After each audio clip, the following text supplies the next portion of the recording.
जब आप exam hall में जाते हैं, आप में से कई बच्चे कहते हैं कि सर नेगेटिव मार्किंग होती है, प्रश्न सही नहीं होते हैं, कई प्रश्न आते हुए भी गलत हो जाते हैं। याद रखना, तुम अपनी इन दोनों आंखों से देख रहे हो, और ये आंखें हमेशा क्या देती हैं? धोखा देती हैं। यानी जो सामने जो चीजें होती हैं वो रियल में होती नहीं है।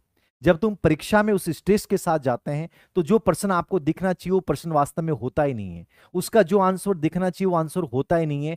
यानी भगवान शिव ये कहते हैं कि ऐसी परिस्थितियों में आपको अपने इस तीसरे नेत्र से उस चीज को देखना है। तीसरा जो नेत्र है वो बौद्धिकता का प्रतीक है। उन्होंने उसको अवबोध का केंद्र माना है। यानी परीक्षा हॉल में अपने इन दोनों नेत्रों के बजाय उस अपने इनसाइट वाले नेत्र को खोल लीजिए। यानी सबसे अधिक जो आपकी मदद करती है वो अंतर्दृष्टि करती है। यानी बौद्धिकता के साथ प्रश्न को पढ़ना, चाहे वो सरल प्रश्न हो चाहे कठिन प्रश्न हो, याद रखना, और बौद्धिकता के साथ उसका आंसर देना कि रियल में ये होगा।